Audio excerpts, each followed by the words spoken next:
Assalamualaikum warahmatullahi wabarakatuh. Halo teman-teman, perkenalkan nama saya Yunir Hasana dengan nomor NPM 235009011. Di sini saya akan sedikit menjelaskan tentang Peraturan Menteri Pertanian Nomor 3 Tahun 2024 yang mencabut Peraturan Menteri Pertanian Nomor 18 Tahun 2018 tentang pedoman pengembangan kawasan pertanian berbasis korporasi petani. Sebelumnya, pernahkah kalian berpikir tentang pentingnya sektor pertanian bagi Indonesia? Sektor ini menjadi tulang punggung ekonomi dan sumber pangan bagi jutaan penduduk di Indonesia. Namun tantangannya tidaklah mudah. Untuk itu, pemerintah mengeluarkan peraturan baru yang bertujuan untuk mendorong pengembangan kawasan pertanian yang lebih fleksibel dan inklusif. Apa saja isi peraturan ini? Dan apa tanggapan kita sebagai mahasiswa? Simak video ini ya. Nah, Peraturan Menteri Pertanian Nomor 3 Tahun 2024 ini bertujuan untuk mengatur pengembangan kawasan pertanian dengan berfokus pada beberapa hal yang penting. Di antaranya yang pertama yaitu peningkatan produktivitas dan daya saing pertanian, di mana peraturan ini mendorong penerapan teknologi modern, inovasi, dan mekanisme pasar yang lebih efisien. Bayangkan dengan teknologi drone, petani dapat memantau kondisi tanaman secara langsung dan melakukan penyemprotan pupuk dengan lebih efisien. Sistem irigasi modern juga dapat mengoptimalkan penggunaan air dan meningkatkan hasil panen yang lebih baik. Yang kedua yaitu pengembangan infrastruktur pertanian, di mana peraturan ini juga menekankan pentingnya pengembangan infrastruktur pendukung pertanian seperti jalan yang memadai untuk memudahkan akses ke pasar, gudang penyimpanan yang modern untuk menjaga kualitas hasil panen, dan irigasi yang dikelola dengan baik. Yang ketiga juga ada peningkatan kualitas sumber daya manusia. Peraturan ini mendukung kualitas sumber daya manusia di bidang pertanian melalui pelatihan, pendidikan, dan akses informasi. Kita perlu memastikan bahwa petani memiliki pengetahuan dan keterampilan yang memadai untuk mengelola lahan dan mengaplikasikan teknologi, juga memasarkan hasil panen.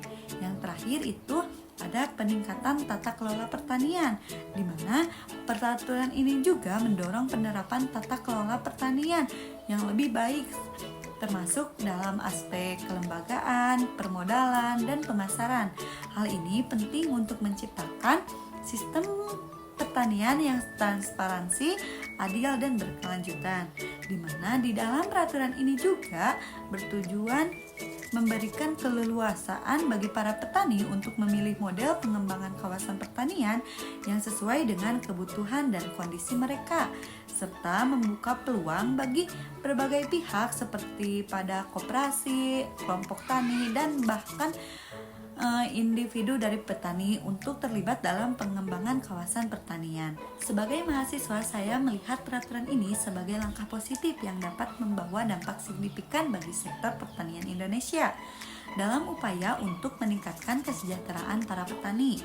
Namun, ada beberapa aspek yang perlu kita perhatikan, di mana keterlibatan para petani. Peraturan ini harus memastikan keterlibatan petani dalam proses pengambilan keputusan terkait pengembangan kawasan pertanian. Nah, petani juga harus dilibatkan dalam perencanaan, pelaksanaan, dan evaluasi program, karena mereka adalah ujung tombak dalam proses produksi dan memiliki pemahaman yang mendalam tentang kondisi di lapangan. Sehingga dalam peraturan ini memberikan fleksibilitas bagi para petani untuk memilih model pengembangan kawasan pertanian yang sesuai dengan kebutuhan dan kondisi mereka. Yang kedua yaitu akses terhadap teknologi, di mana peraturan ini harus memastikan akses petani terhadap teknologi yang tepat guna dan terjangkau. Program pelatihan dan penyuluhan yang efektif diperlukan untuk membantu petani dalam memahami dan mengaplikasikan teknologi yang baru, sehingga membantu meningkatkan dalam daya saing produk pertanian Indonesia di pasar global. Dengan mendorong perkembangan kawasan pertanian ini yang lebih berkelanjutan dan berdaya saing, diharapkan dapat meningkatkan kualitas dan kuantitas produk pertanian di Indonesia. Yang ketiga yaitu peningkatan pendapatan petani, di mana peraturan ini harus berfokus pada peningkatan pendapatan para petani melalui mekanisme pemasaran yang adil dan transparan. Pemerintah perlu memfasilitasi akses bagi petani baik di dalam maupun di luar negeri, seperti ketersediaan sumber daya seperti dana, teknologi, dan infrastruktur untuk membantu para petani dalam mengembangkan kawasan pertanian mereka.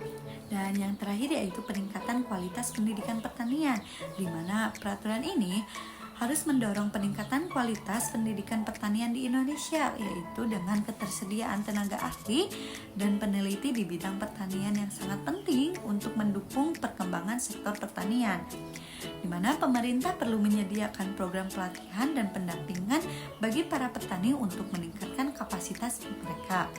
Kita perlu memastikan bahwa pendidikan pertanian menghasilkan lulusan yang kompeten dan siap untuk berkontribusi dalam memajukan sektor pertanian di Indonesia. Dapat ditarik kesimpulan, Peraturan Menteri Pertanian Nomor 3 Tahun 2024 ini memiliki potensi besar untuk meningkatkan sektor pertanian di Indonesia. Namun, keberhasilan itu tergantung pada implementasi yang tepat dan partisipasi yang aktif dari berbagai pihak, termasuk dari petani, akademisi, dan pemerintah. Sebagai mahasiswa, saya berharap peraturan ini dapat menjadi tonggak sejarah dalam upaya mewujudkan pertanian Indonesia yang lebih maju, modern, dan berkelanjutan. Kita semua memiliki peran yang penting dalam mendukung terwujudnya mimpi ini. Mari kita dukung bersama dalam upaya untuk memajukan sektor pertanian di Indonesia. Sekian yang bisa saya sampaikan. Mohon maaf apabila ada kesalahan. Wassalamualaikum warahmatullahi wabarakatuh.